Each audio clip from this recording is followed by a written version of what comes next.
And we're live, Your Worship.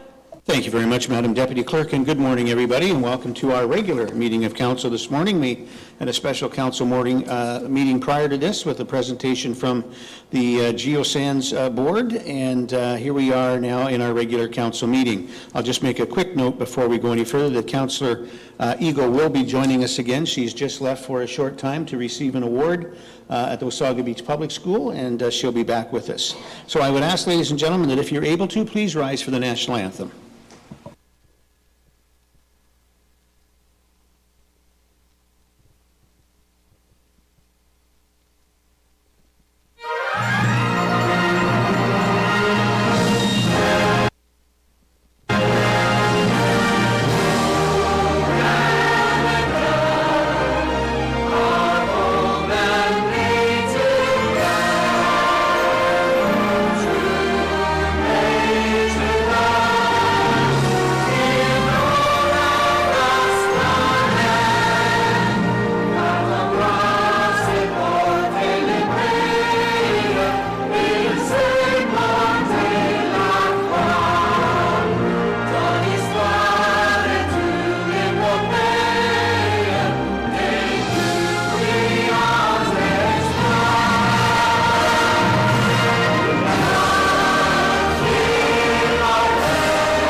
It's not too often that we have a choir here to sing, and I'm quite surprised, Kurt, I didn't hear you out there front and center, but thank you very much, ladies and gentlemen. It's always, the council's quite shy, so when it's just us here, it's pretty quiet, but good to have the choir with us today.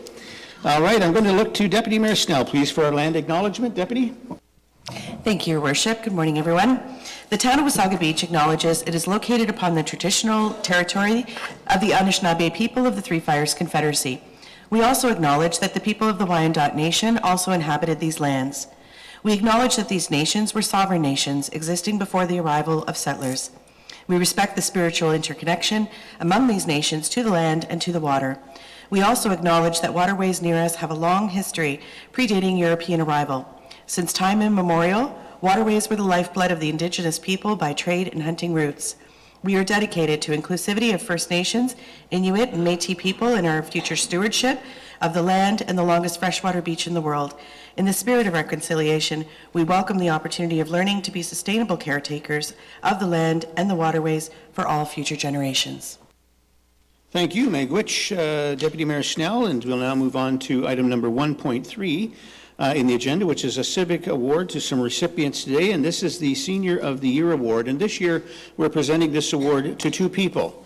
And it is my great honor to recognize two truly outstanding community folks here in our town for the Senior of the Year Award. And first, I'd like to recognize Debbie Grant. Debbie has devoted more than 18 years of volunteer service to Wasaga Beach, leaving an incredible and lasting impact on our community through her leadership with the Wasaga Beach Public Library Board, where she served for 6 consecutive terms as chair. Debbie played a pivotal role in guiding policy, strategic planning, fundraising, and community outreach. Her vision and her dedication helped shape the growth of our library services, including the development of our new library, ensuring it remains a welcoming, accessible space for learning, culture, and connection. Debbie has a remarkable ability to bring people together, to encourage thoughtful dialogue, and to guide decisions that benefit residents of all ages.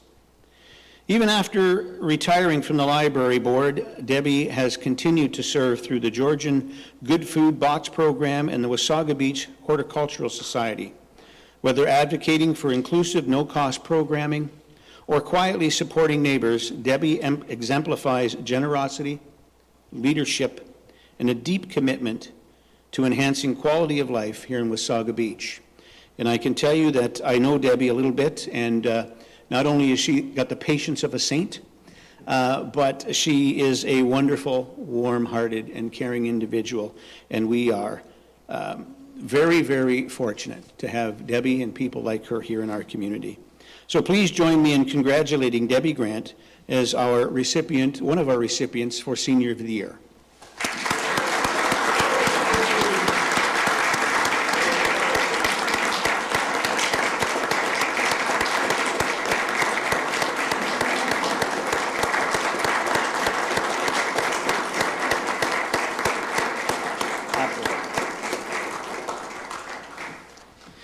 Now, we'll ask Debbie and our next recipient to come up when we're finished and present them with their awards, and we can take pictures and whatnot at that time. But our second recipient today that we'd like to recognize is Scott Pritchard.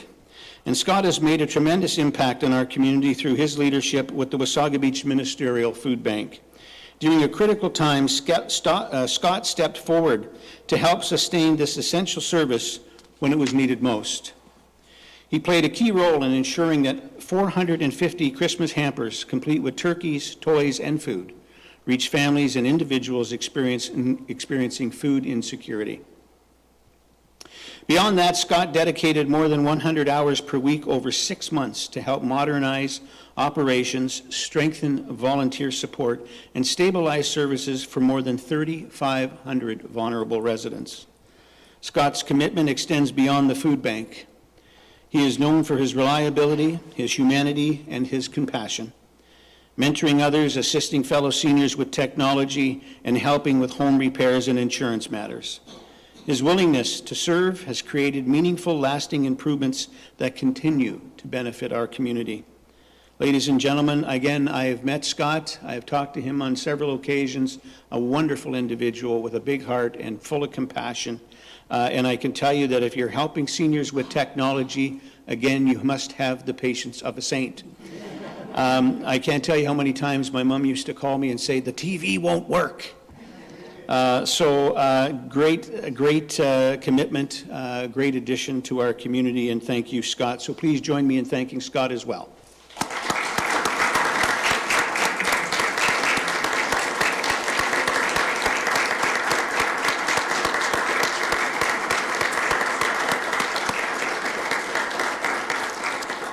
If I could just ask Debbie and Scott to please come forward and join us.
All right, once again, congratulations to both our recipients, very well deserved. Now moving on to item number 2 on the agenda is proclamations, and we do have the recommended motion that the council proclaim September 9th, 2026 as Fetal Alcohol Spectrum Disorder Day in the town of Wasaga Beach. Could I have a mover and a seconder for this, please?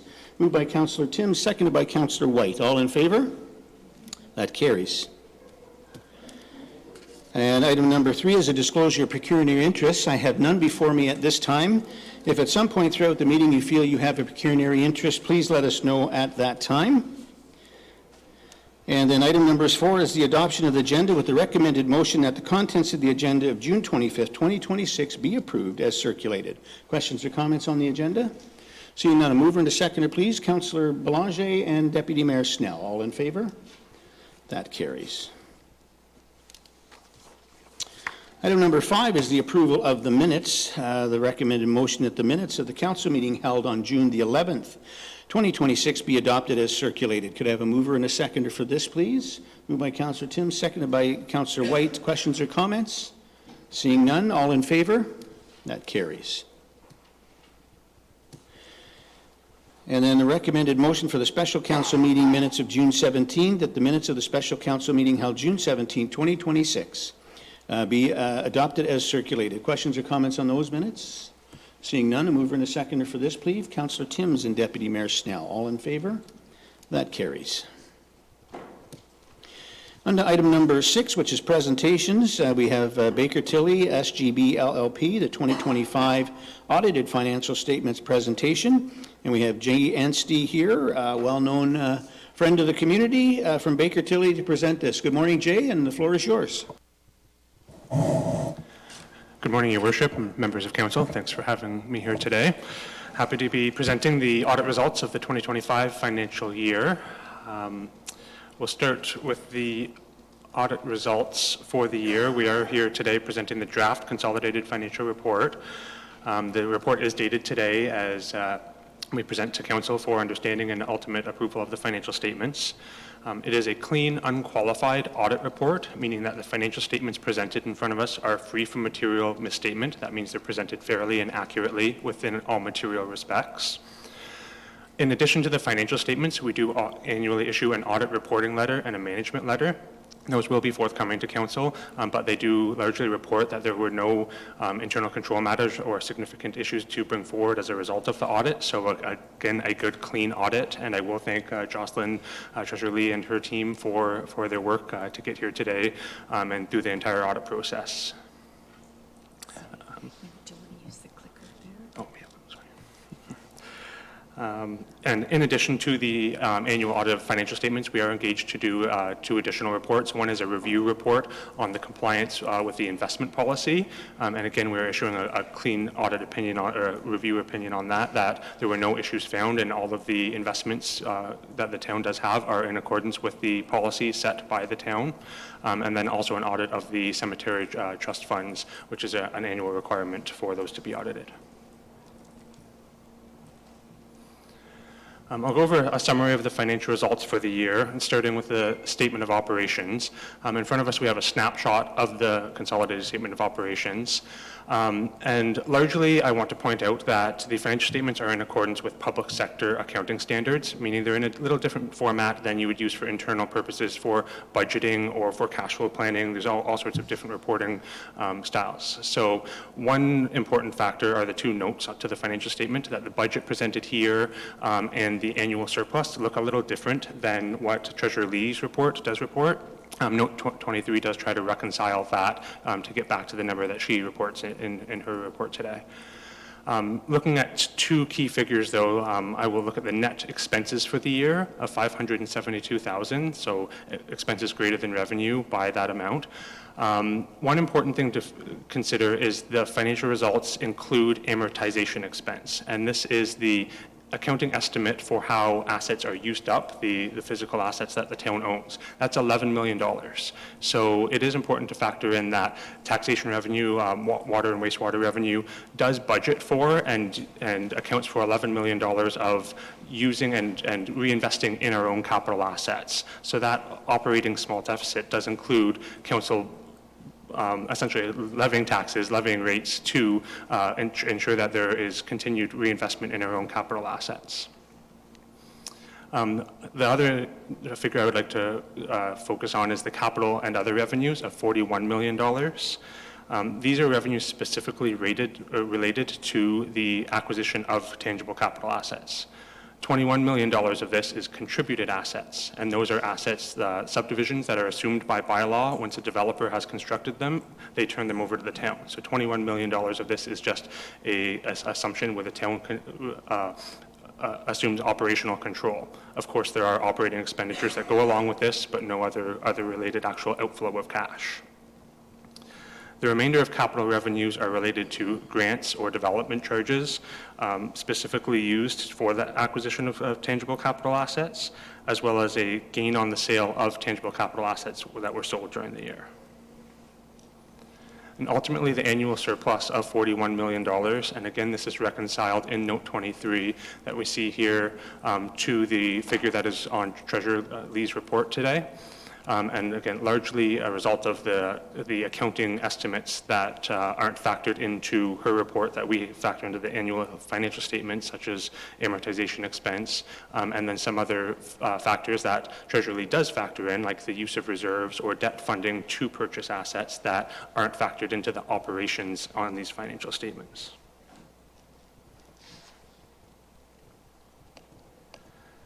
Looking at the individual reserve funds themselves, as the previous slide reported, there was a $7 million increase in reserves at the end of 2025. This is mainly in the water and wastewater and acquisition of capital asset reserves, as these are funds that have been levied specifically for tangible capital asset, either acquisition or reinvestment in current infrastructure. It is important to note that reserves and reserve funds are an internal allocation set by councils, past and present. In most cases, they're not explicitly restricted for use on these means. It is an earmarking for budgeting and planning purposes and tracked accordingly. So reserves actually can borrow from each other, and sometimes they do go into an overfunded or a deficit position. There are two specific reserves that are in a deficit position. One of them is earmarked as an internal borrowing, and that was for the TPAL, the arena and library acquisition in the past several years, where there's been borrowing from other reserves to help temporarily fund the arena and library construction. And they will either be replenished from future surpluses, or when it ultimately comes time to spend on those other reserves they've borrowed from, there would have to be a different way of financing them, whether that's through taxation, debt, grants, or other means at that time. The other overdrawn reserve fund is the beachfront properties, which is in a $3.6 million deficit at this time, which again would be replenished with the ultimate sale of the beachfront properties, or it could be refunded by other standard operating means.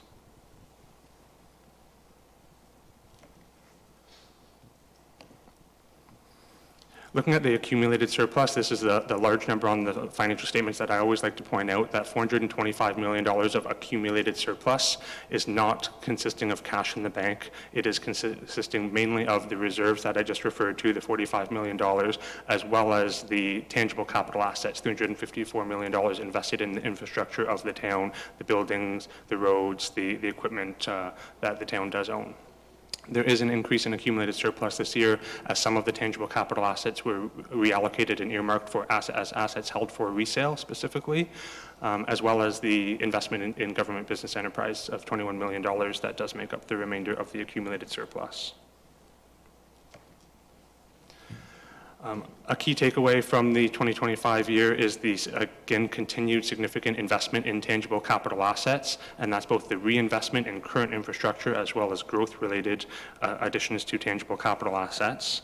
It's a $30 million net increase, so there was $48 million of additions, 21 million of that being contributed, those subdivisions that were assumed during the year by bylaw, as well as $27 million of other additions. Some of the significant ones include work completed on the water pollution control plant, upgrades, completion of the widening of River Road West, Beach Drive development, and some property purchases on Main Street. Of course, those are big ticket items. There are several smaller ticket but not insignificant investments in sidewalk plows, street sweeper, dump trucks, baseball diamonds across the town. So a lot of other tangible capital assets that the town is acquiring or, again, upgrading. The additions are offset by disposals during the year of $8 million, and this is the removal or the sale of lands as well as the reallocation of lands to be held for resale. And as well as the $11 million of amortization that does offset this balance. That's that estimate of the assets' useful lives. When looking at tangible capital assets, the ratio in front of us we see is a consistent 28%, and that's the amount of the average amount of useful life that the assets have been used up or depleted. So we're estimating the useful life. Seeing this number being consistent over the past several years, again, demonstrates the town's reinvestment in its assets, in its infrastructure, as well as the growth that's helping keep that useful life and the overall depletion of assets at a low level, a very low risk level and a consistently low level, again showing investment in the town's infrastructure.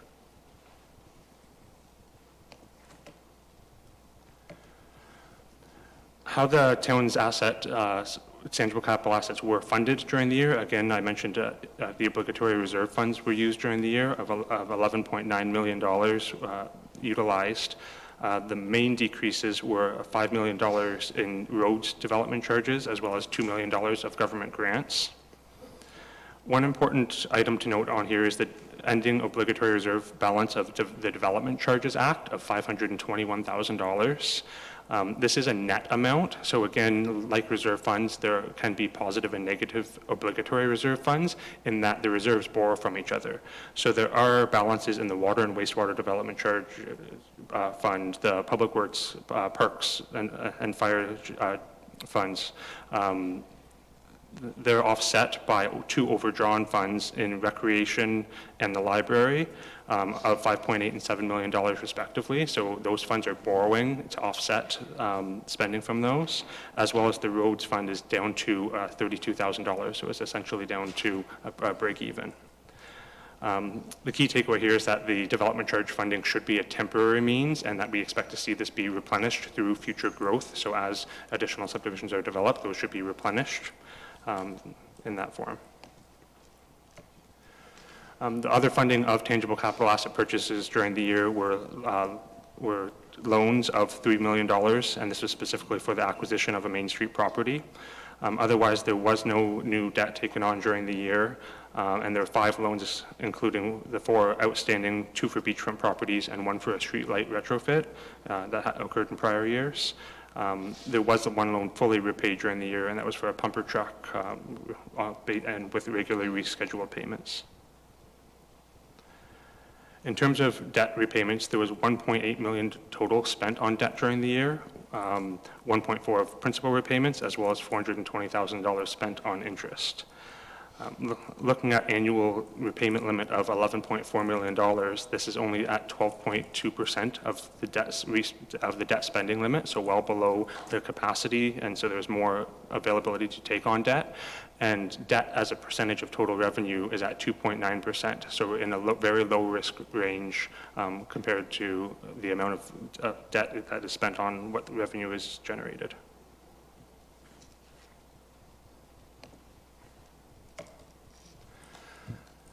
Looking at the financial assets of the town at the end of 2025, the overall decrease in cash and investments was only $2 million, and I say this is low considering the investment that was done with tangible capital assets. The overall cash balance is in a very safe and low range. It is below the provincial average here, mainly because Treasury does a good job of moving cash to investments. So by definition, the provincial average is looking at specifically cash. But when you factor in the cash and investments that the town holds, it's actually can cover its liabilities by 3 times compared to the 0.9, only 1 time over that you see in front of you.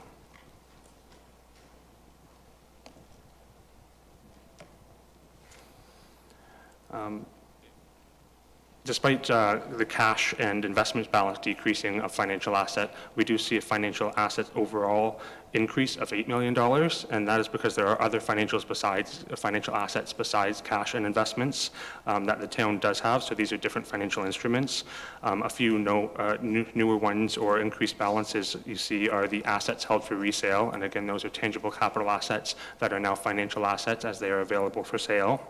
An additional of $3.5 million to the note receivable, and this is from the beachfront properties. So again, another item that eventually will be converted into cash, as well as increases in just standard trade operating. Your taxes receivable have increased by $1.7 million, so we do expect to see that converted into cash.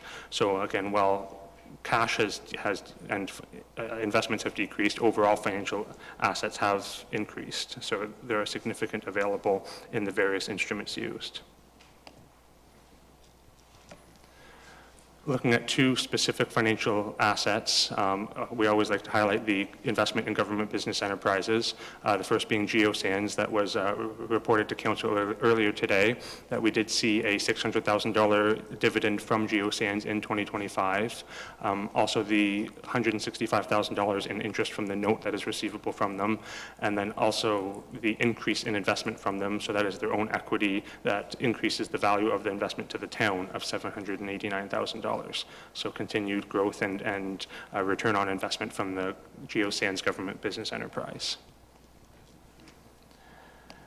The second government business enterprise being the Wasaga Beach Sports and Entertainment Company, which just finished its first full year as an operating entity in 2025, as it was only incorporated in the fall of 2024.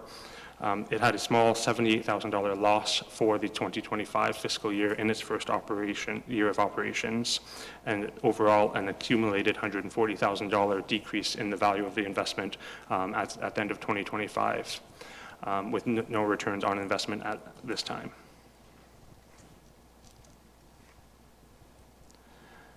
So when comparing financial assets to the overall liabilities, we see we have a positive net assets of $41 million, an increase of $11 million year over year.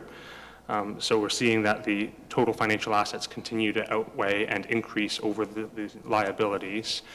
And this shows that we have our percent of net assets compared to our own user taxation. We're continuing to increase and have significantly strong cash and other types of financial assets to cover our liabilities, and are well above provincial averages in our ability to maintain financial assets.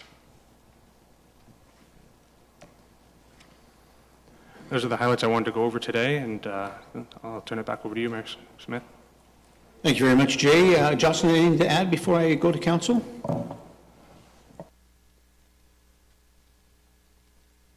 Thank you, Your Worship. Yes, I would just like to thank Mr. Anstey and his team. It's always a pleasure to work with them, and we receive very good advice and assistance throughout the year and during the year end. We very much appreciate the service that's provided. So thank you very much. Thank you. All right, members of council, questions or comments? Councillor Belanger? Yes, thank you through the mayor. I wish our grant writer was here, because our our obligatory reserves have decreased a little based on some of the major projects, and of course taking out the smaller debenture on the TPAL and library. So for some of the significant projects like the West End Water Tower and those kind of things, certainly some government funding would be very much appreciated, so we'll get busy on that. But I think overall you clearly demonstrate that the financial situation of Wasaga Beach is very sound. Thank you. Thank you, Councillor. Any other questions or comments from members of council? Deputy Mayor Snell? Thank you, Your Worship. Through you. Excuse me, you mentioned, Jay, thank you for the great high-level summary. It's a lot of information. Excuse me, you mentioned about the $3 million, I think it was $3 million loan that we're still carrying for the beachfront lands. Is that correct? Yes, that's correct. As of the end of 2025, yes. Thank you. And to our CAO, Andrew McNeil, what is the current value of the lands that we still retain down at the beachfront in terms of if we were to sell them today at today's value? Do you know that number, even a roundabout? please. The total value of all of the town's real estate is approximately $31 million down at the beachfront. I'd have to pull up a spreadsheet to see what is outstanding that we haven't sold or committed, but that's the total value. I think, if I recall correctly, uncommitted or still not sold, I think there's somewhere between 10 and $11 million left. Thank you, and that's my point, is that was a great investment. Thank you. Thank you, Deputy Mayor Snell. Other questions or comments from members of council? Seeing none. Jay, thank you very much. Pleasure as always. And I think what's important to point out to the folks of Wasaga Beach is that the town of Wasaga Beach is still in very strong financial shape. You couldn't have said it better when you mentioned our CFO and her ability and her staff, her team's ability, not only from an investment standpoint and being able to make sure that we're earning decent and good money on the monies that we have in the bank, but making sure that we're shifting those investments on a regular basis to ensure that the financial stability of the community stays strong. So Jocelyn, to you and your team, thank you very much. And I can look to just about any department head. There's days where we think, oh, Jocelyn, just give us some more money. But I can assure you she has a very tight fist, and she's a very knowledgeable lady, and we are blessed to have her on board as our CFO. So Jocelyn, thank you. And Jay, I think you have been involved in auditing this municipality for 10 years, 12 years now, or more. More, yeah, considerably more. And the great news about that is that there is that corporate memory. So it's good to have Baker Tilly and yourself specifically on board, helping us along the way. What's also important to point out is that, you know, what many members of the general public don't understand is that the municipality, like any municipality, is fully audited annually. So, you know, you hear all that crazy talk out there in the community often, but, you know, where is the money going and what's happening? Be rest assured that every municipality, 444 municipalities in the province of Ontario, are audited and audited very well on an annual basis to ensure that what's happening is happening following proper procedures and policies and standards. And, you know, I'm happy to say that Wasaga Beach over the last couple of decades has been in good, strong financial shape, and we continue to be there. So thank you for your report, Jay, and we appreciate that very much. We'll now have a motion that the presentation from Baker Tilly SGB LLP pertaining to the 2025 audited financial statements be received for information. Can I have a mover and a seconder for this, please? Moved by Councillor Belanger, seconded by Councillor Timms. All in favor? And that carries. All right, moving on to item number 6.1.1 is the financial year-end report, and I'll look to our CFO, Jocelyn Lee, for this report. Oh, you want to say goodbye first? Okay, good enough. My apologies, Your Worship, I missed where you were at. So we're on your financial year-end report. Thank you. No problem. I was just looking at the clerk because I was thinking we hadn't read those recommendations at this time. So I would say I think we've had a very good presentation that's highlighted all the details, and between the report in March, which was very detailed, and then a lighter report here today, I think the three real takeaways are the reserves are good, the debt is low, the cash and investments are solid. So for details, I think there's lots there if anyone wants the details, but the overall picture I think is good, healthy, strong financial position at the end of 2025. Thank you, Your Worship. Thank you, Jocelyn. Any questions or comments for Jocelyn? Councillor Belanger? Yes, as I recall in past years, through the mayor, past years, sometimes we did some comparatives to other municipalities, but obviously your firm probably does a number of audits. My understanding is that when you look at the financial position of Wasaga Beach, we fare out pretty well compared to other municipalities related to our both the province and our low percentage of debt and those things. I just wondered if you could comment on that. Yes, through your worship. Yes, I can confirm. We don't like to point out to any specific other municipalities, so we put the provincial averages on there, but we do comparisons, and we definitely do see that those risk indicators are very low, and I would say in stronger financial positions in many areas than comparative municipalities that we do audit. Thank you, Councillor. Any other questions or comments? All right, I think, Jocelyn, just one thing I'd like to point out is that, you know, we again, because of the good work that you do, we made a decision to borrow from our internal reserves as opposed to borrowing outside to pay off a significant portion of the TPAL. And I think what's important to note that as we move forward, if we need to do something or wish to do something within the municipality, that those reserves that we borrowed from are required, we will then have no other option but to go out and borrow for those projects. Can you just talk to that a little bit, please, so the public can be clear? Thank you, Your Worship. Yes, so we have, in our general reserves, we have approximately at this time 5.3 million that's in a borrowed state. So we have significant general reserves that probably will be able to manage that internal financing over time. However, if something large were to come through, we would have to then finance that differently. And as was mentioned earlier, financing options include debt, taxation, or grants that might be obtained. We also have under the development charges a significant borrowing of the DCs. And if, for example, the net total of all of our DCs at the end of 2025 is only $500,000, which is extremely low, but that's because of these negative reserves.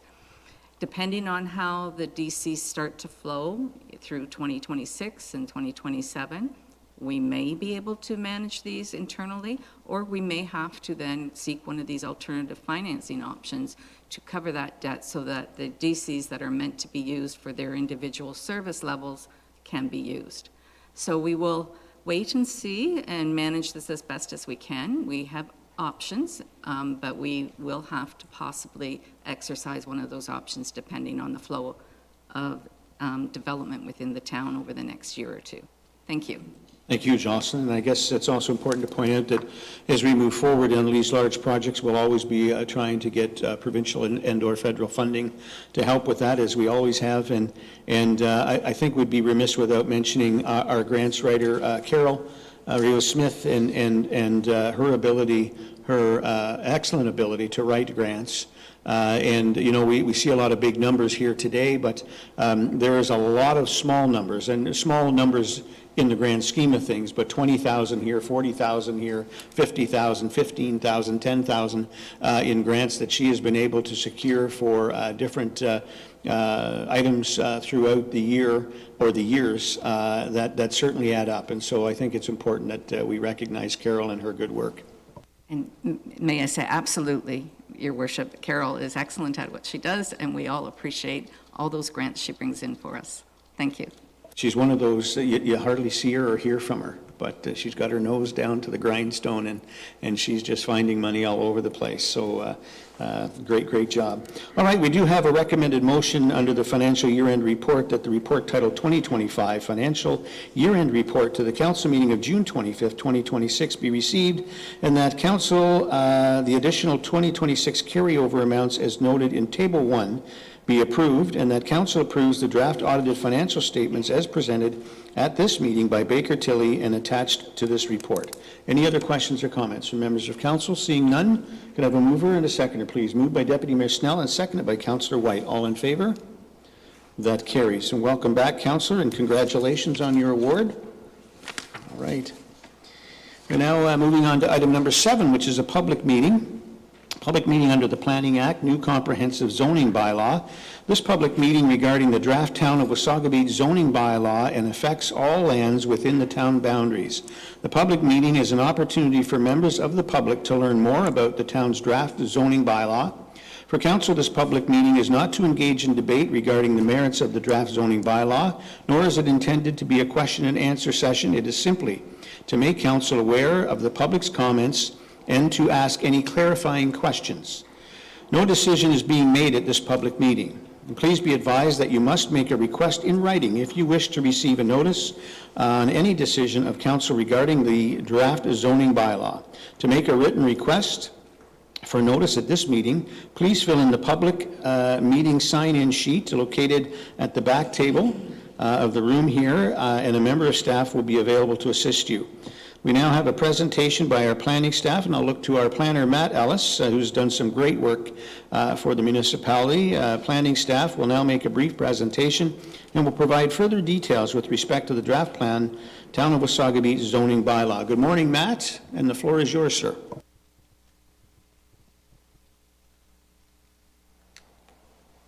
Good morning, Mayor Smith, members of council, those with us in our audience today, and those tuning in to this meeting through our live stream. Of course, here to present our draft comprehensive zoning bylaw.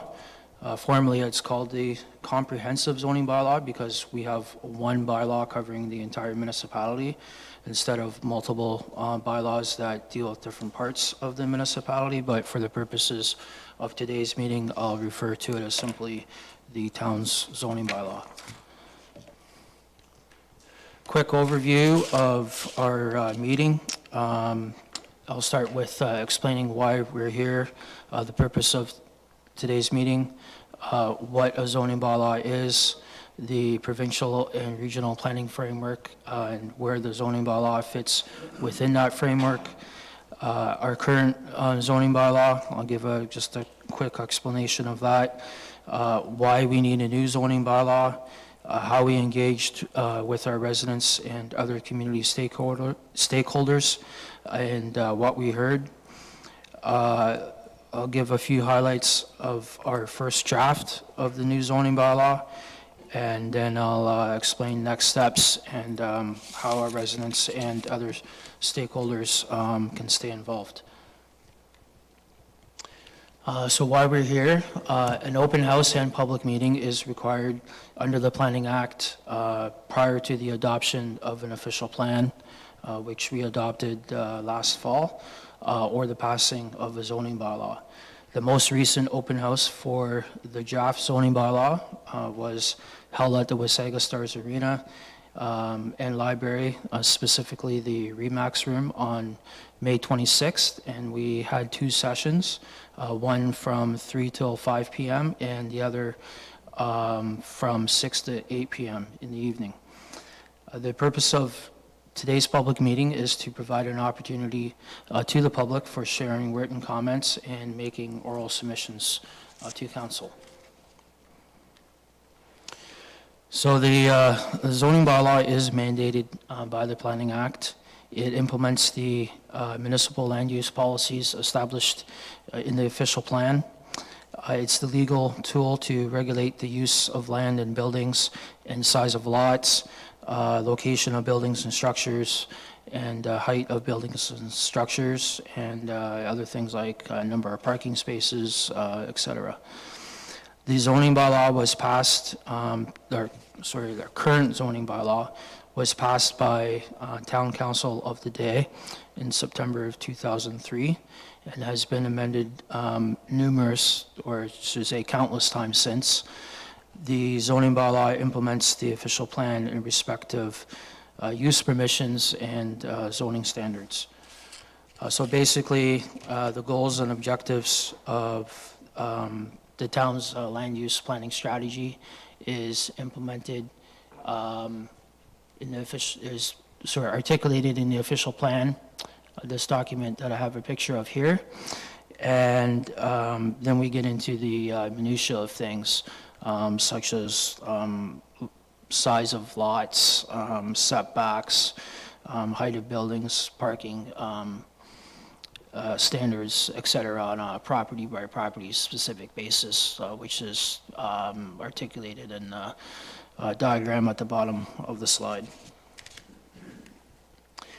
Provincial and regional policy framework. So we have the Planning Act, basically that states of the tools that we have for implementing land use regulations, or I should say the planning toolbox, so to speak, and that includes zoning bylaws. The act outlines matters of provincial interest that are just in considering development applications. The act also authorizes the Minister of Municipal Affairs and Housing to issue policy statements which address matters of provincial interest in greater detail. These matters, the list is quite extensive, but includes matters such as environmental protection, protection of agricultural and resource lands, conservation of natural resources, preservation of cultural features, protection of public health and safety, sustainable development, adequate provisions for housing, employment opportunities, things like that. Regarding the official plan, the zoning bylaw implements the goals of the official plan, and the act also states matters that can be regulated in a zoning bylaw, matters that can't be regulated in a zoning bylaw. The provincial policy statement, as I mentioned, is a statement regarding matters of provincial interest. The Simcoe County official plan is basically the same as the town's official plan, or it does the same job as the town's official plan, but on a wider county level. And all lower tier municipalities, including the town of Wasaga Beach, need to be consistent with the county's official plan. And then, of course, the town's official plan, which I explained earlier. And then lastly, the town zoning bylaw, which implements the goals of the official plan, dealing with the specific finer details such as setbacks, et cetera, et cetera. So as I mentioned, the official plan is focused on the broad areas of town. And the zoning bylaw deals with things on a more property basis. So the diagram here on the left deals with the large areas. So as I show here, dealing with the neighborhood area towards the west end of town, and in the zoning bylaw, that's divided up into a few different areas, or a few different zones, such as residential density 2s, or neighborhood residential density 2 zone, 3 zone, couple mixed use zones for strategic growth areas, and so on. Why we need a new zoning bylaw, of course, we need to align with the new official plan that we adopted last November, and has recently been approved by the County of Simcoe. The zoning bylaw also needs to align with several provincial legislation that's been passed in recent years. Just a quick overview. This includes Bill 108, the More Homes, More Choice Act, Bill 109, More Homes for Everyone Act, Bill 23, More Homes Built Faster Act, and Bill 98, Building Homes and Improving Transportation Infrastructure. The new zoning bylaw needs to be more user-friendly for all audiences, so it's easier to use for all stakeholders, with clear, more accessible and more understandable zoning provisions. The zoning bylaw needs to provide regulations that support better development outcomes, and the new zoning bylaw needs to be more efficient and adaptable over time, so more future-proof, if we to use a term. How we engage with our residents and other community stakeholders. We started with the release of 7 topic-specific technical memos. The first one was released in March of 2023. At that time, we also ran a public survey, and we hosted a project launch open house. And this occurred between March of 2023 and April of 2023. Then we switched gears for a bit while we completed the official plan. Then after the official plan was adopted, we brought the zoning bylaw back and updated council in January of 2026. We had a table at the Wasaga Day at the Recplex in April. We held the open house that I mentioned before in May. We released a preliminary first draft, which was the draft that we presented at the open house. So folks who weren't able to attend the open house can view what we presented on the Engage Wasaga website. And then we refined that draft a little bit and released the actual first draft on the Engage Wasaga website I believe it was earlier this week. And then after, yeah, okay, so that's it for that slide. What we heard from the public, pursuing more housing options. Our community is seeking an increased range of housing options for first-time home buyers, seniors, workers, families. This includes a desire for more rental options and additional dwelling units, such as garden suites, backyard suites. Pursuing more compact mixed-use communities within walkable, complete neighborhoods. Environmental protection, of course, is important for us as well as it is for residents. Seeking to protect the beach, rivers, woodlands, wetlands, and other natural treat areas for our future generations and visitors to enjoy. Enhancing public space opportunities for parks, et cetera, that are equitably distributed amongst our various neighborhoods. And pursuing transportation options within compact development so as to minimize the need to travel longer distances to obtain daily needs. The new zoning bylaw first draft is available on the Engage Wasaga website and is also available for viewing at our planning department office in the former library at 120 Glenwood Drive, it's just across the street. We circulated the first draft to stakeholders and subscribers of the zoning bylaw review page on the Engage Wasaga website. And input for the first draft is being sought in preparation for the second draft, which will be considered by Town Council.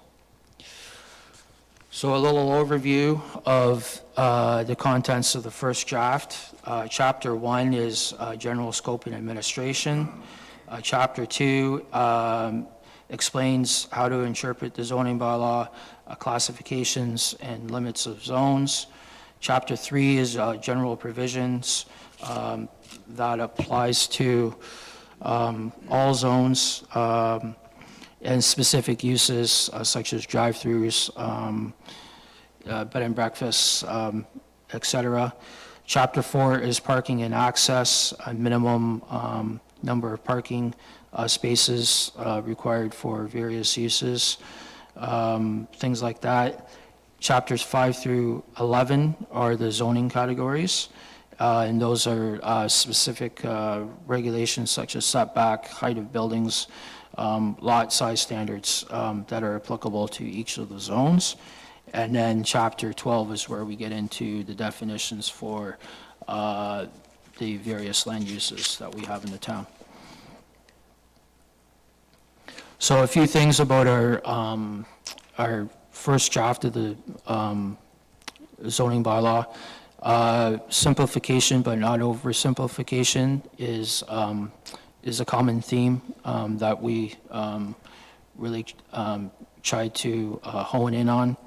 One example of simplification is the definition of building height and how we measure building height. For example, in our current zoning bylaw, the method for measuring height depends on the type of roof that a building has, such as a mansard roof, hip roof, gable roof, and flat roof. Myself, I frankly don't know what some of those roofs are. And then it depends on the type of roof that we have. And depending on the type of roof, there's a different point on measuring what the highest point of the building is. In the new zoning bylaw, we aim to simplify this by defining height as the distance between the highest point of the roof and the established grade, which is the ground around the foundation of the building. And that's it. So it's quite a lot simpler than what we have currently. First job zoning categories. So residential zones is pretty self-explanatory. Downtown zones, Gateway, which is at the edge of the downtown, and the downtown core in the middle of the downtown. Urban reserve zone, which is basically a rural area, which is intended to protect lands for future urban development while limiting uses and ensuring development standards are generally more flexible. Business commercial zones that include a large range of retail, service, and office and employment focused uses that support our local economy. Waste management, which applies to the former county landfill on Vigo Road and sewage treatment facilities. Mixed-use zones are flexible zones that apply to our strategic growth areas, or SGAs. Open space zone, which is for open space uses such as golf courses, community gardens, passive outdoor recreation such as our wonderful expansive trail network throughout the provincial park. Beach zones such as the Main End area, and environmental zone, which is, of course, to protect environmentally sensitive lands, such as watercourses, similar areas. A few things about our residential and commercial zones. So we're bumping maximum permitted height up to 12 meters, but this is really due to the change in how we're measuring height that I explained earlier. The commercial zones, we're consolidating the number of commercial zones from 7 in our current zoning bylaw to 3 in our new zoning bylaw. Mixed-use zones, the mixed-use zones are proposed to have a maximum height of 20 meters, which can typically accommodate up to 6 stories. This is so we can facilitate a greater amount of density in the strategic growth areas, which makes it easier for us to avoid the many sprawling developments that we've seen in the past that are less transit-friendly, less walkable, and more expensive to service than more dense developments. And of course, encroach on highly valued open space and environmentally protected lands. Consolidating the number of other zones, but not less important, zones from 9 zones in our current zoning bylaw to 6 in our new zoning bylaw. Our new zoning bylaw, a few other ways that we're improving user friendliness is we're incorporating more illustrations and diagrams to explain key concepts. I should point out that the diagrams are not an operative part of the zoning bylaw. So although we try our best to avoid conflict between the illustrations and the text of the provisions. If there is ever a conflict between the illustrations and the text, it's the text that prevails. But this slide just illustrates a few examples of the illustrations that we are providing, and the second draft may incorporate a few more illustrations. So next steps, right now, we're of course at the public meeting. And after today's public meeting, then we'll solicit comments in preparation for the second draft that we aim to present to council in the summer or early fall. And then hopefully the new zoning bylaw will be passed. Our residents and other community stakeholders can stay engaged by visiting the zoning bylaw review page on the Engage Wasaga website. Everything, including drafts, draft schedules, the technical memos are available on the Engage Wasaga website, and residents and community stakeholders can submit questions and comments to myself or Manager of Planning, Mark Bryan, at the contact info available on this slide. And of course, don't forget to subscribe to the zoning bylaw review page of Engage Wasaga to receive automatic updates. And that concludes my presentation, and I also welcome Rob Rapolt of WSP Canada, who are our consultants that we've retained to help us to steer us through this process of implementing a new zoning bylaw for the town. Thank you. Thank you very much, Matt. Very comprehensive. I know planners love this stuff, but boy, it's like reading a boring novel. I got to tell you, no offense, guys, but important nonetheless. And I do understand, yes, that Rob Rapolt from WSP Canada is here to join and help with any questions that we may have. And so we'll now look to ask members of the public if they have any questions. And Madam Deputy Clerk, do we have anyone registered to speak today? Thank you, Your Worship. I did receive one formal registration in advance from Camilla Ryther. All right, is Camilla with us or online today? She is here virtually, Your Worship. All right. There she is. Good morning, Camilla. Hello. Hi. Can you hear me? We can hear you loud and clear, and the floor is yours. Okay, great. I'm just going to turn off my video due to bandwidth issues.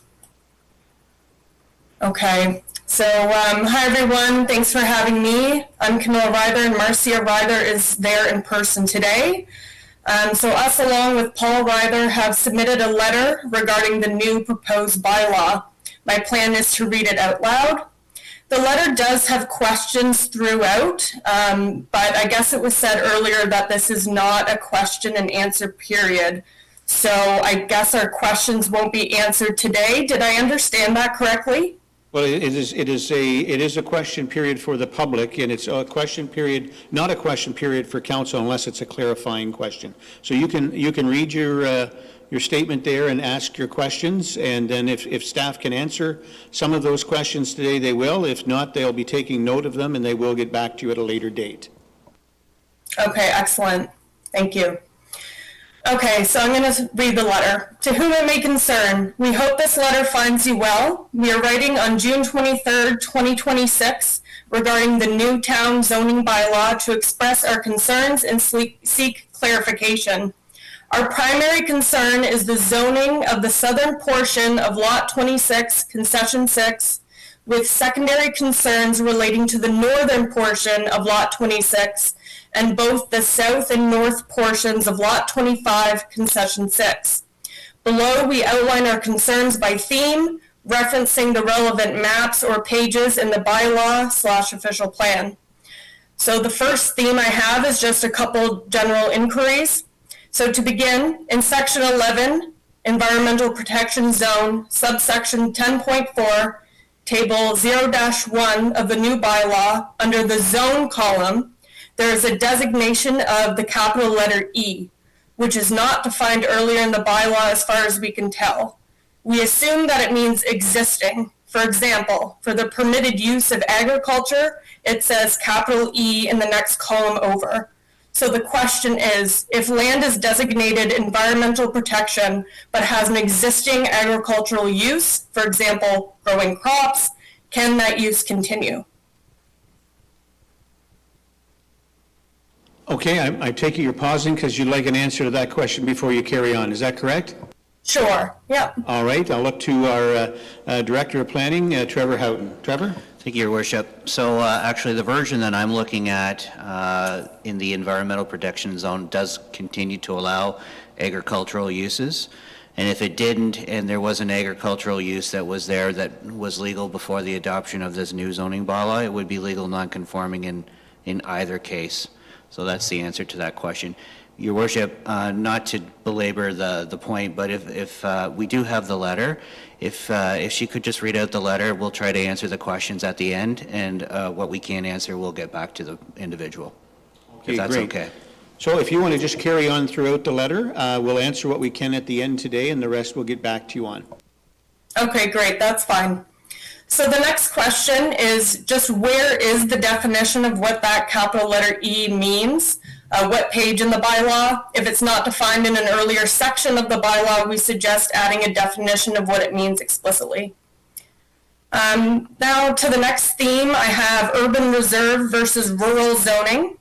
There have been many proposed changes to the current proposed bylaw since the last one originally created in 2003. One of those changes includes the change from rural to urban reserve. According to the official plan, the definition of urban reserve is areas designated as urban reserve on Schedule B of the official plan are expected to continue accommodating lawfully existing land uses, the majority of which relate to agriculture or to the rural landscape in some way, such as recreational uses or the management of natural resources. In the longer term, it is anticipated that these areas will eventually be developed and incorporated to the town's overall urban fabric. So one of the questions we have is, what is the rationale for eliminating the rural designation in favor of urban reserve, and what are the key differences between the two? Our next question is, have other municipalities removed the rural designation entirely from their bylaws or official plans? If so, please provide examples.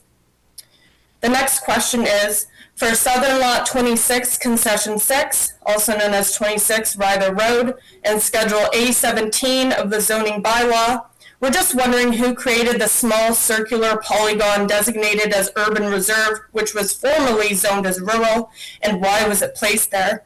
We assume it was intended to encompass our residents. Note that it instead encompasses forest.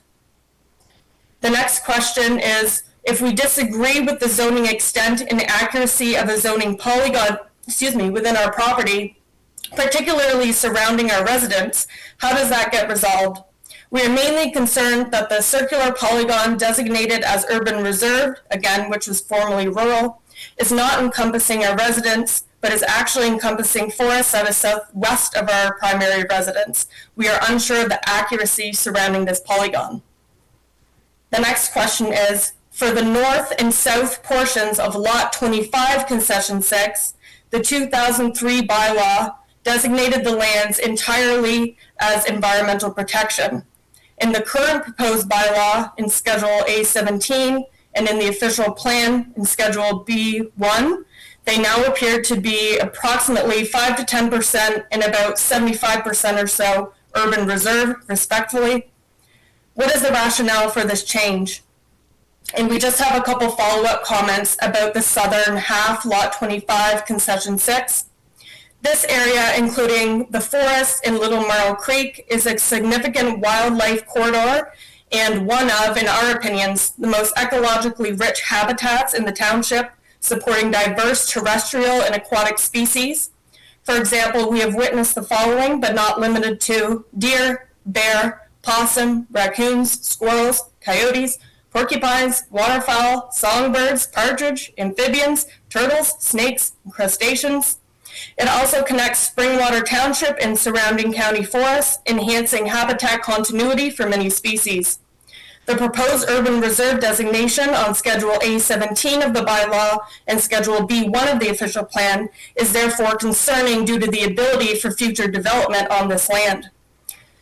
And just for some context, about 1.5 years ago, we noticed an unusual car parked in our laneway, who were trespassing, with 4 men inside.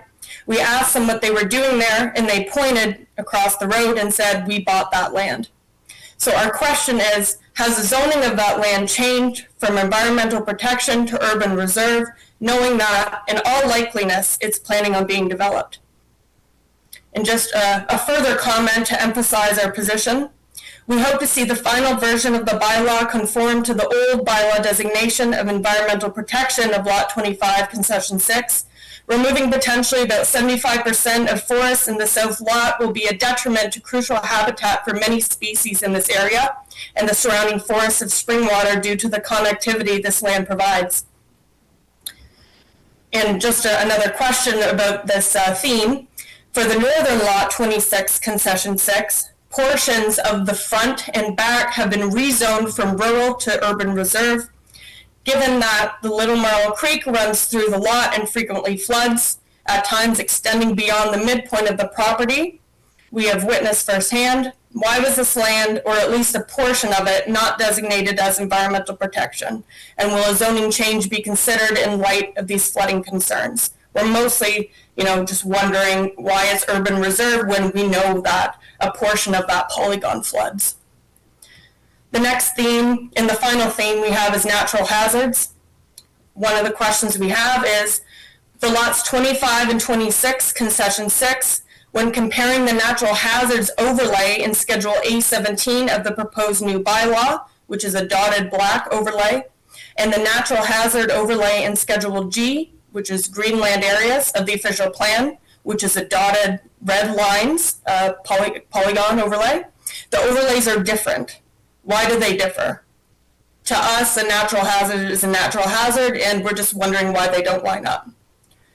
Another question we have is, in Schedule A17 of the bylaw, the land surrounding our house are proposed to be zoned as natural hazards. This was not the case in the previous bylaw.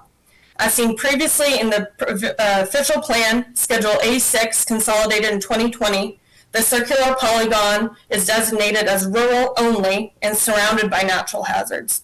This is consistent with the 2003 bylaw map, which designates the land where a residence is located, including the front portion of the property facing the road, as rural, without a natural hazards overlay. Note that the circular polygon we assume is supposed to be over the area of our home and surrounding area is located in the middle of our forest. We don't think the natural hazards overlay should be covering our residents and immediately surrounding area. It does not make sense to us, as only the back half of our field floods at a max. Therefore, we are wondering why was that changed and what is the rationale? The next question is, we're wondering why the natural hazards overlay on the bylaw does not cover the entirety of the urban reserve zone on southern lot 25, Concession 6. Most of the forest over there is the same forest at the front of our southern lot 26, Concession 6, or is field or grass, which is proposed to be overlaid as natural hazards. To us, if that land, southern lot 25, Concession 6, doesn't have natural hazards overlay, neither should the front portion of our property and residence, as it doesn't flood that far at all and never has since we've been working and inhabiting this land for more than 100 years. Our final question is there a discussion we can have with the planning department to address our concerns further, specifically surrounding the natural hazards and zoning of our property before the official bylaw gets finalized? We hope you consider our concerns and look forward to your replies to the above questions. Thank you. Paul, Marcia, and Camilla Ryther. Thank you very much, Ms. Ryther. I'll look to Trevor to answer what he can. Certainly. So I have a count of about 12 questions there, Your Worship, so I'll answer at least 2. May they have discussions with Planning Department? Absolutely. So we have their letter, and we will endeavor to get back to the individuals and pull them into the office and have a discussion to try to answer some of these other questions.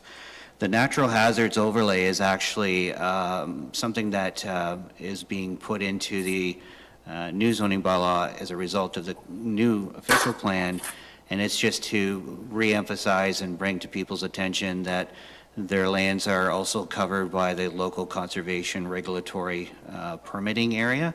So a lot of those overlays that you see on there is an overlay to warn or to advise people that in addition to the land uses that you may be allowed, don't forget that you are also subject to other regulations such as the Conservation Authority. So we can, happy to go over those with the person on the call, for sure. All right, so Mrs. Ryder, what I'm hearing is that the planning department will reach out to you in the very near future and set up a time for you folks to come in and have a conversation, get all your questions answered, and move forward from there. Okay, great. Thank you very much. Thank you very much. Have a great day. All right, Madam Deputy Clerk, is there any further folks who wish to speak today? Thank you, Your Worship. That's what I have in terms of pre-registration. All right, thank you very much. So no other pre-registered guests. If there's anyone else in the audience here today who wishes to speak to the zoning bylaw, please come forward and state your name and address from the record, please. Come forward, yep.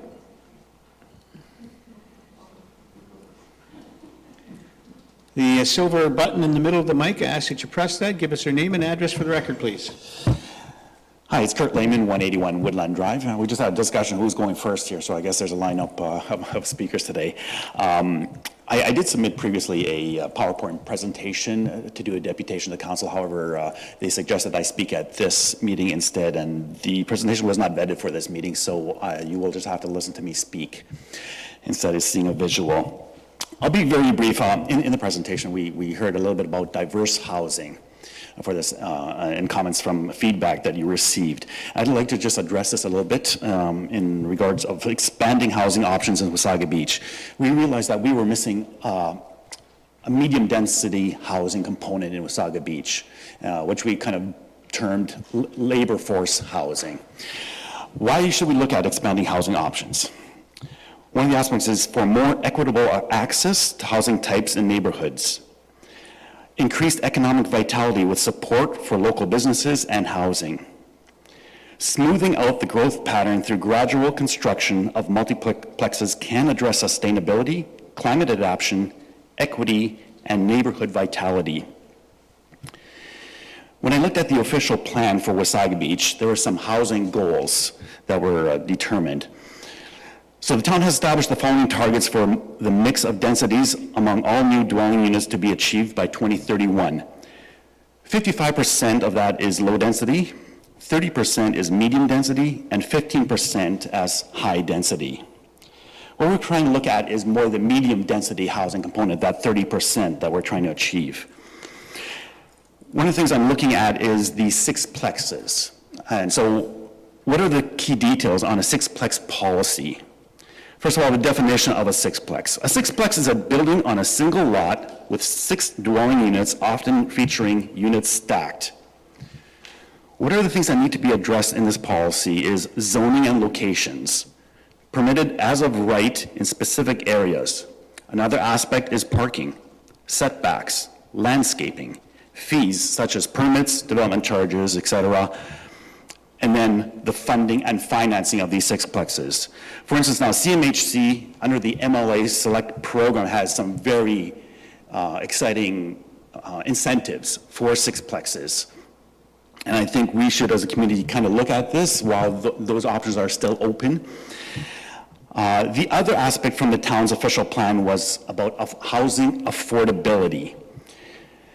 Under that, the town has determined to strive to using tools at its disposal, such as, or for a minimum target of 10% of all new development created each year as affordable residential units.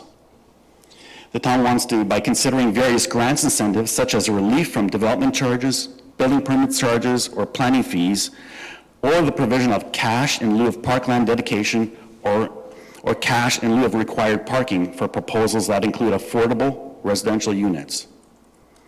And the last one, by arranging for a certain percentage of new units in a plan of subdivision, so where there's a new subdivision coming up, that a percentage of that is higher density built form that could accommodate rental units. So the question always comes down to, what is affordable housing?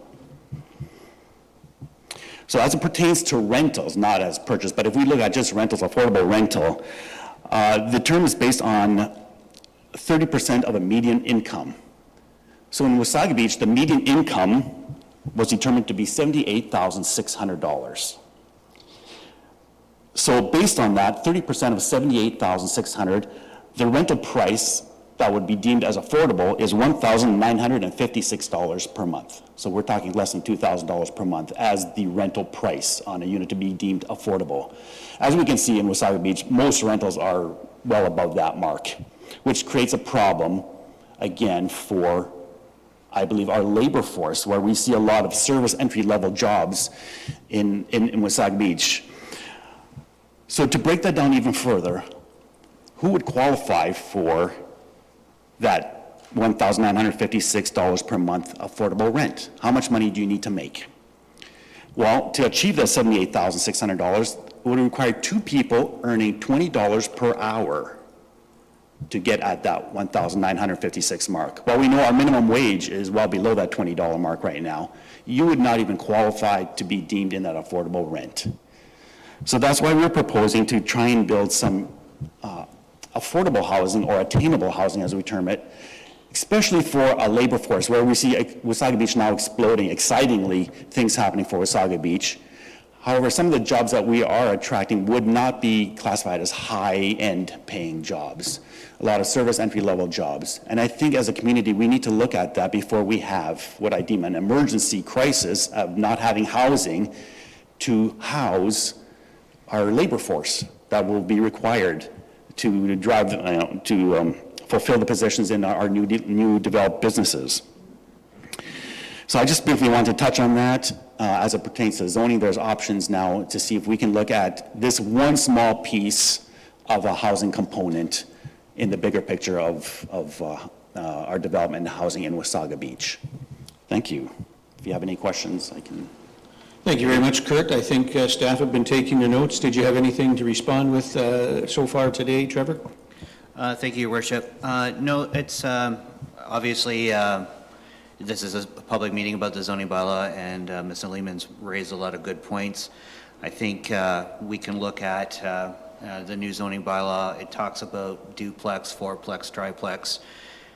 If we want to have something called just multiplex, which would deal with everything other than those things and put them in appropriate zone classifications, excuse me, we can do that as well. So duly noted. Great, thank you. And to Trevor's point, some great points there. The first concerning point always is affordable housing, and what does that mean? And I think that the province needs to further define what affordable housing is, because even at 30% below market rate, is not affordable to many people. So you raise an excellent point, and I think staff have heard you loud and clear. Thank you. Thank you so much. All right, next, good morning. The mic's already on, so just state your name and address for the record, please. Terry McKay, 562 Mosley Street. I just wanted to ask, when I was at the open house, it looked like on the new proposed zoning that Beach Area 2, the parkland where the parking and things there, was going to be switched from open space to mixed use. Now, I was just looking at the website, and I'm not sure now, what I'm looking at looks like it may have gone back to that, so I don't know if you guys have made the decision to keep it as designation as open space, or am I looking at the wrong? It says, I don't know if this is the old version or the new version, but like I say, what I saw there showed pink and it was mixed use, which is kind of a concern because at the Engage Wasaga meetings, everybody else seems to be, the consensus for most of the people's input was that it should be remaining an open space, the tree should be remaining, the dune should be remaining. We don't want to see that developed and everything torn down. But if it's going to be changed to mixed use, then obviously it opens up to pretty much anything happening. So I just want some clarification on the status of that piece of property and where it will be in the proposed zoning changes. So I'm going to look to Trevor to answer that, and I think we also probably should provide some clarification on Beach Area 2, because there's two portions of Beach Area. Sorry, from 6th Street to 12th Street. Okay, good. Between Thank you Mosley very and much. the beach, yeah. Yep. Yeah. All right, Trevor? Thank you, Your Worship. So we have at this point left some of the provincial lands in the draft zoning bylaw, either environmental protection or open space. We did have in the new zoning bylaw that was recently adopted put in a mixed use designation. Because we are currently working on the destination Wasaga master plan, we realize that there are still some finalizations from what we heard from the public, and our consultant Urban Strategies is currently working on finalizing that and bringing it to council later this year. So for the time being, we've left the designation or the zoning as open space until we know what the results and what the council will do with that master plan.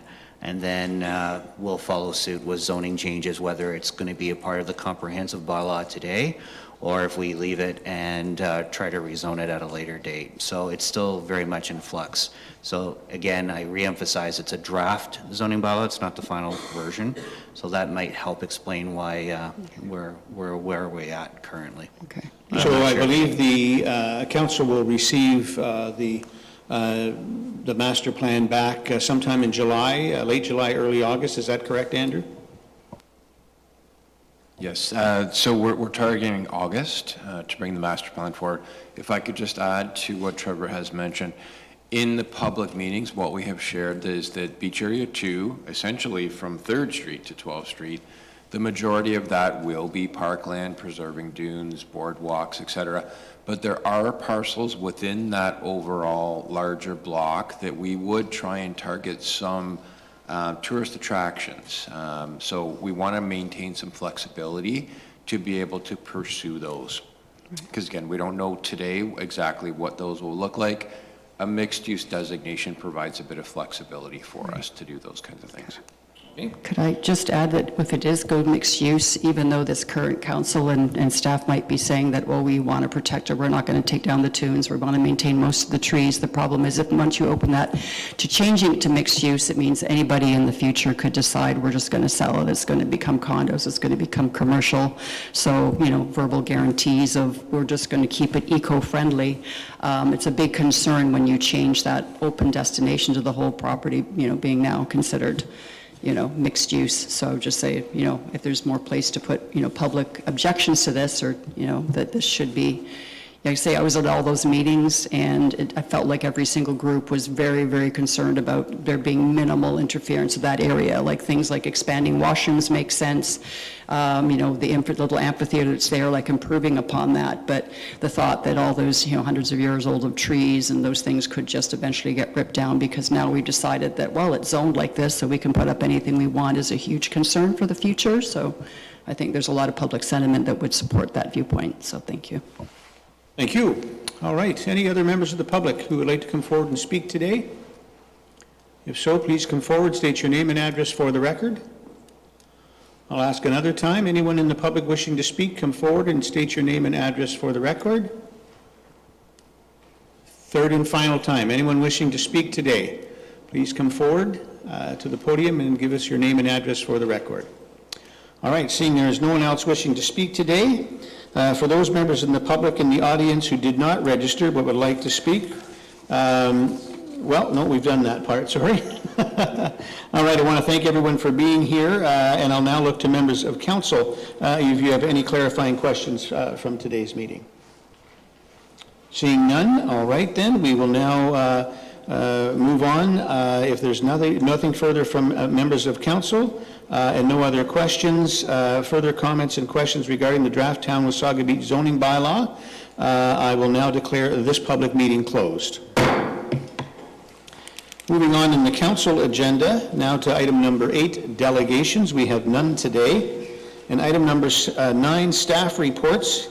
It is noticed that 9.2 has been pulled from the consent agenda to be dealt with under matters for consideration. We have a recommended motion that the following consent list items under staff reports and all recommendations contained therein be adopted, excluding items pulled and moved to matters for consideration to be voted on separately. Could I have a mover and a seconder for this, please? Moved by Deputy Mayor Snell and seconded by Councillor Eagle. All in favor? That carries.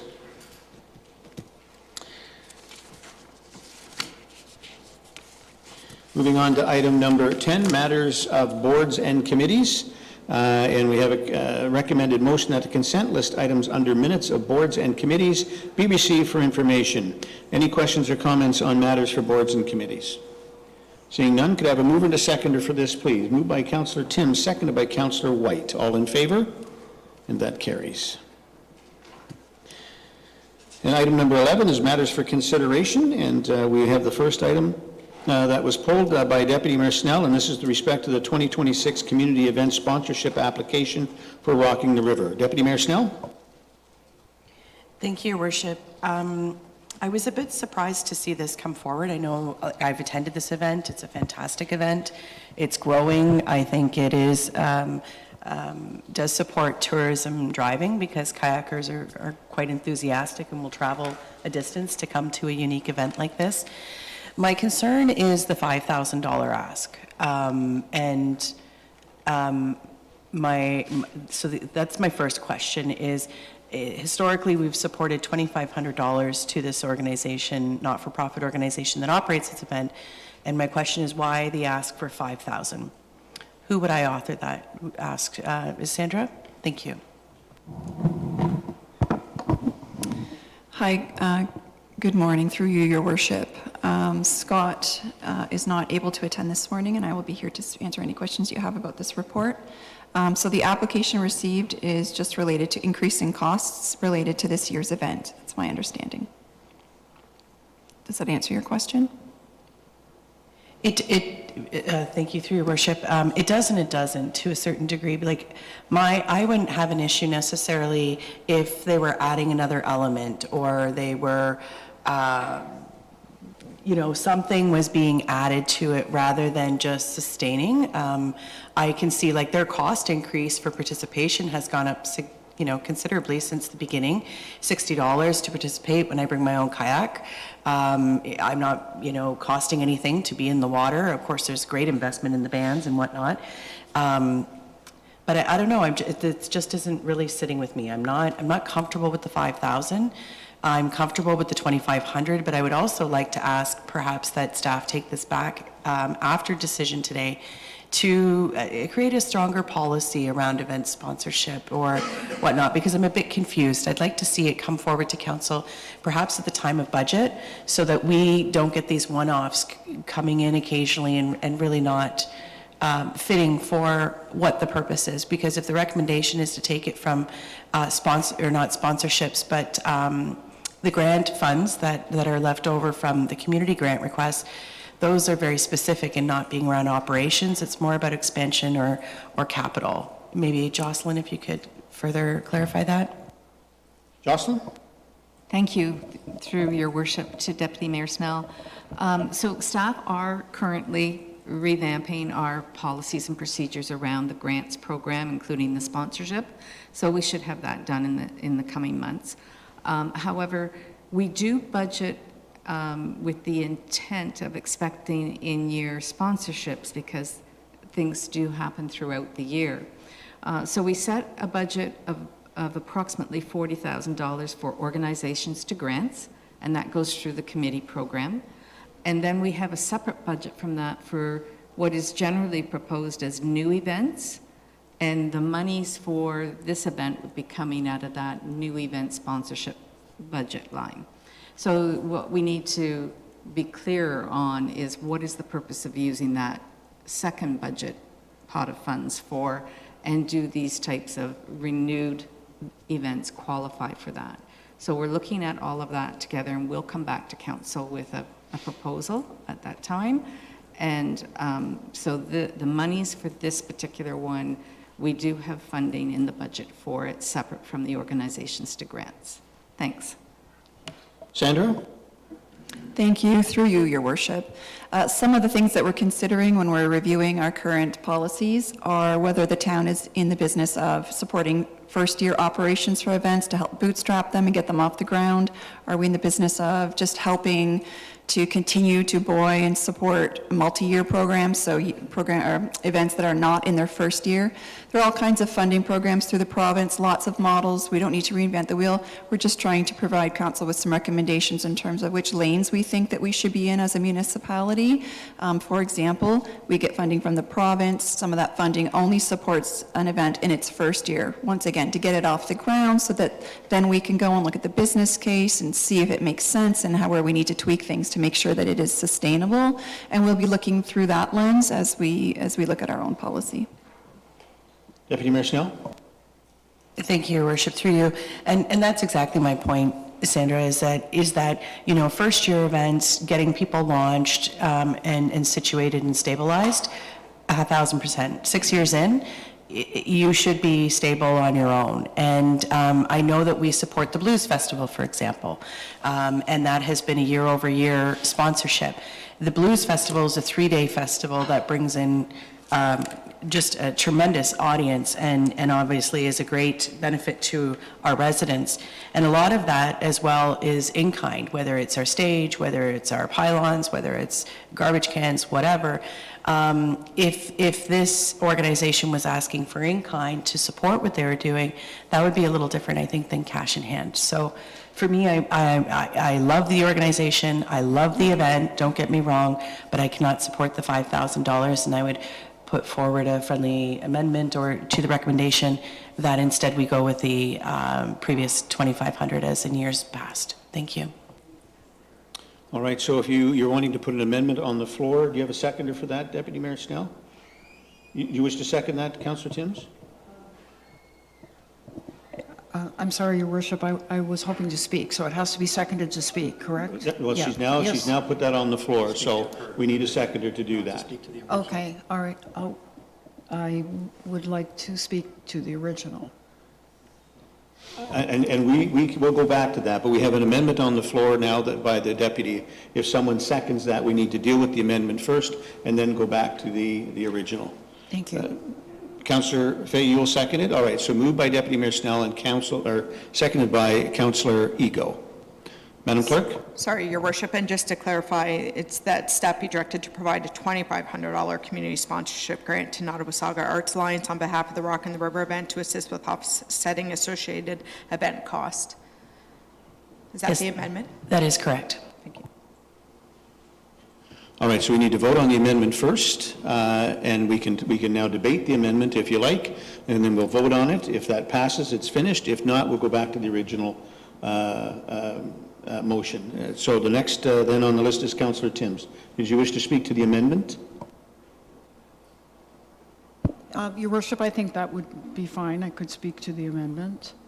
I just want to really sort of reiterate something I've been saying for a while, and this is something that staff is working on, which is an event strategy, which is going to help define some of these things.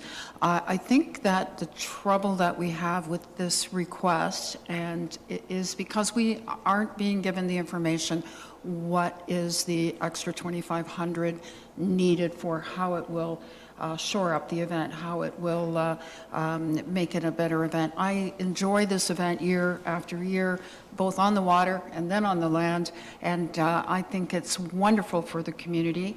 I'd like to also know in some future time what the number of people that are coming from outside of our community to enjoy this, because we need those community drivers that are bringing people in as well. So I'm not against an additional $2,500 because I feel that this organization is professional in what they're doing, but I am going to express that I wish I had more information in front of me so I could understand this.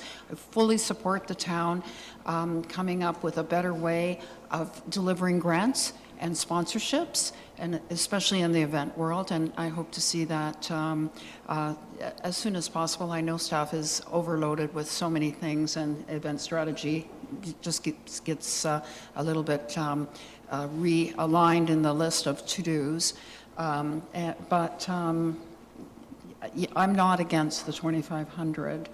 I wish I had a better understanding of why the ask. Thank you. Thank you. Next is Councillor Ego. Thank you, and through your worship, yes, I'm really on the same vein. I've read the report a couple of times.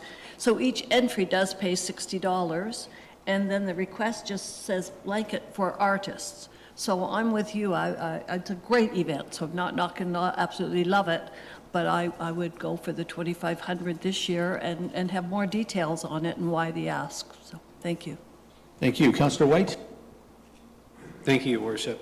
I can't support the amendment, only because I agree that this needs to be funded.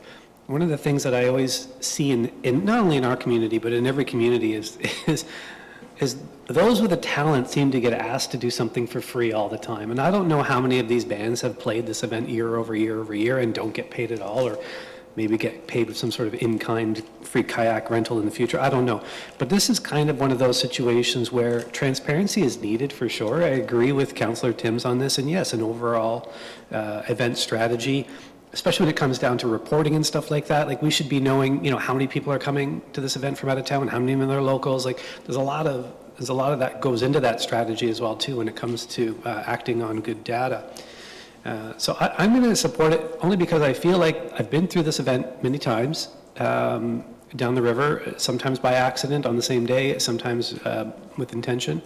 And I'm seeing a lot of backyards that are probably not being compensated for. I'm seeing a lot of volunteers that are probably not being compensated for, and all these different things. So I feel like as this event matures, it's going to need proper sponsorship rather than coming from just some fund we had some surplus in, and some transparency in the future. I will be not supporting the amendment, but I'll be supporting the original motion to grant them the $5,000. Thank you. Any other questions or comments? Councillor Belanger? Through the mayor, if memory serves me right, when this first came to council, the ask was $20,000, and 6 years ago, and at the time, I think I voted against it because the number of people that were expected to attend didn't warrant that kind of investment.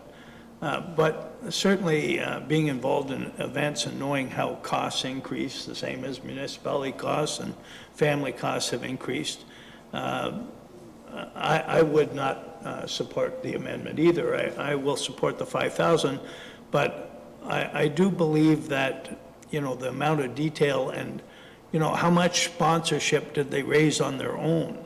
Like, that's one of the things that's really important to me. Are they looking to the town first and haven't gotten any sponsorships? Those kind of things. So a little more detail. Because of timing, normally after the next vote, I'd refer this back to staff, but I believe their timing is that they need a decision more quickly. But again, hopefully we can build a lot more into this whole process going forward. Thank you. Thank you, Councillor. Any other questions or comments? Councillor Timms. I'm sorry, before I go to Councillor Timms, did one of the staff members want to speak? Sandra?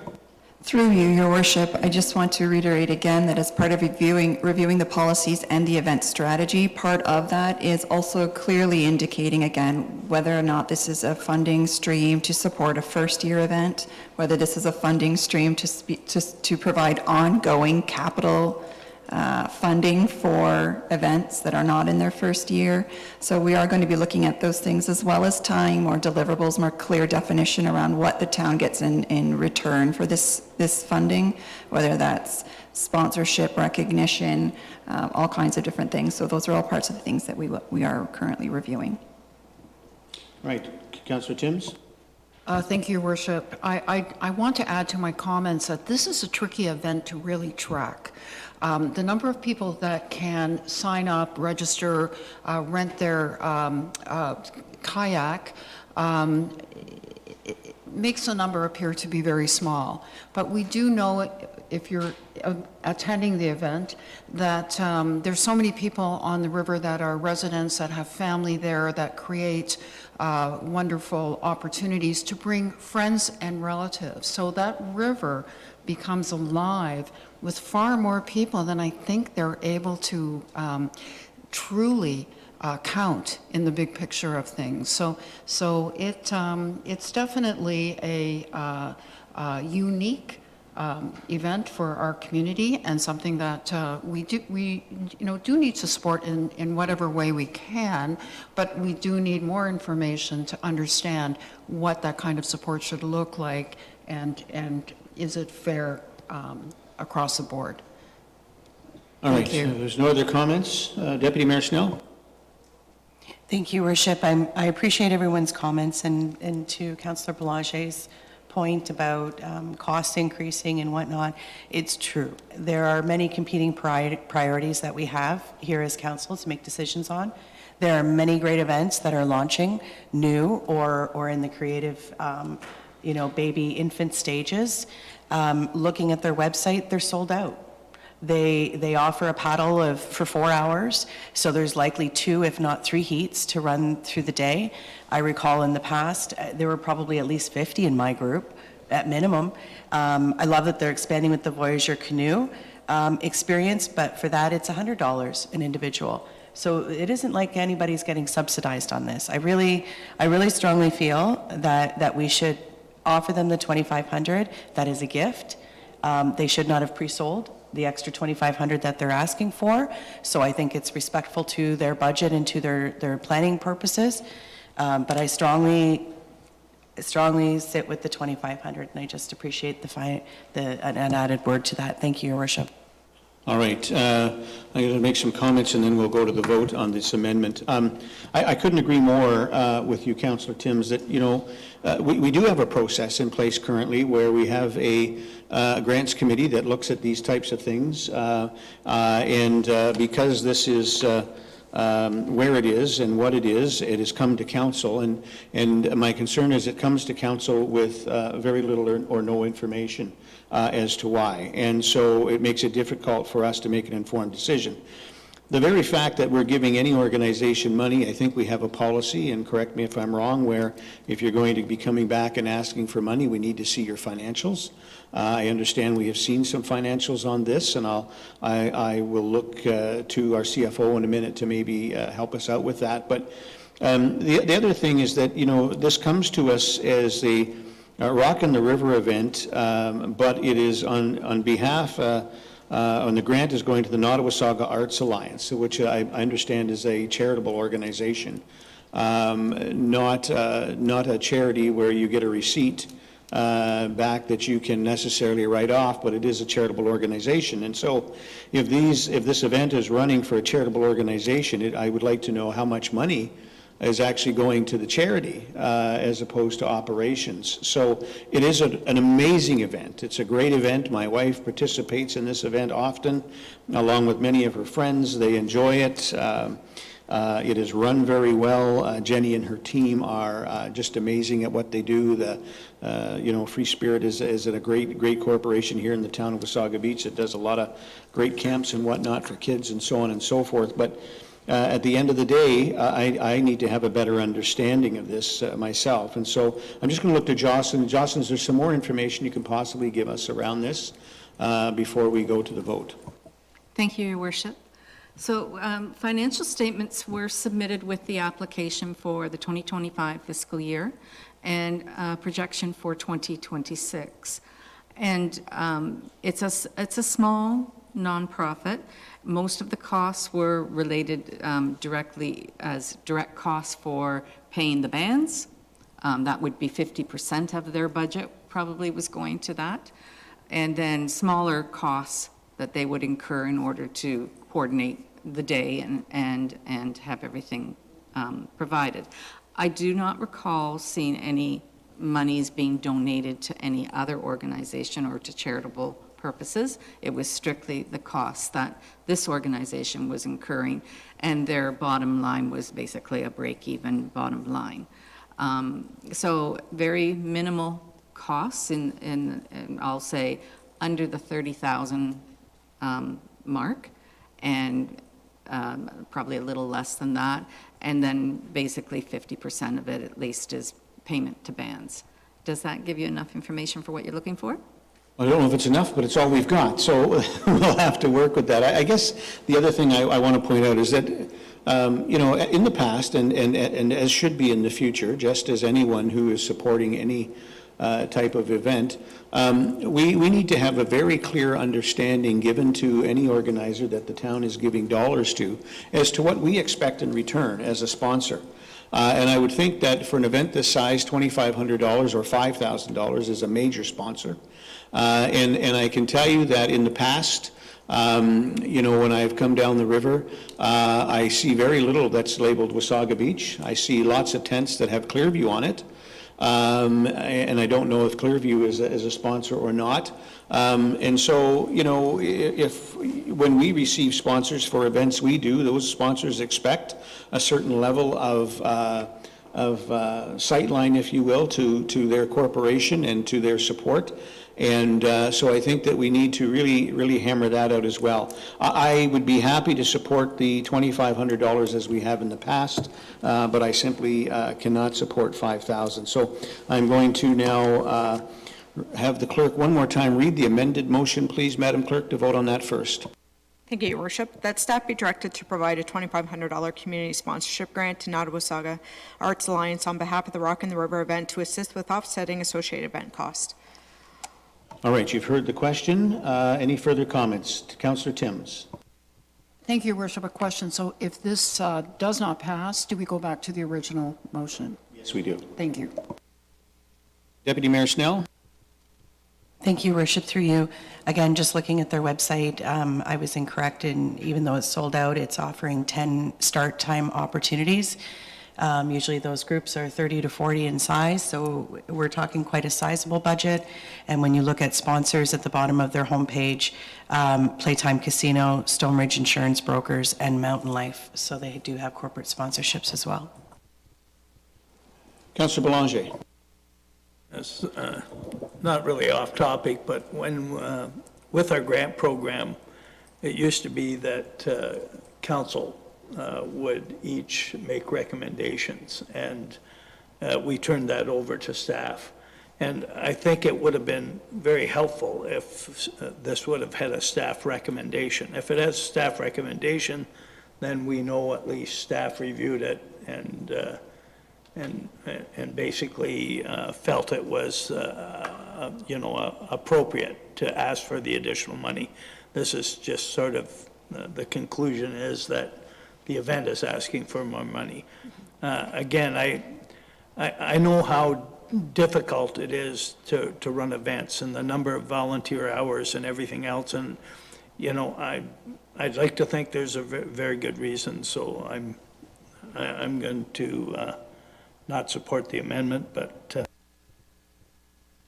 All right, you've all heard the question. Councillor White? And this is going to be the last point we're going to call the vote. But if we are, no matter what sponsorship level this ends up at the end of the day, it would be really nice to see that reflected in their sponsors. Looking through their social media from past and present, there's no mention of the town of Wasaga Beach. Excellent point, Councillor. All right, you've all heard the question. We'll call the vote. All in favor? So in favor of the amendment, so taking it from 5,000 to 2,500.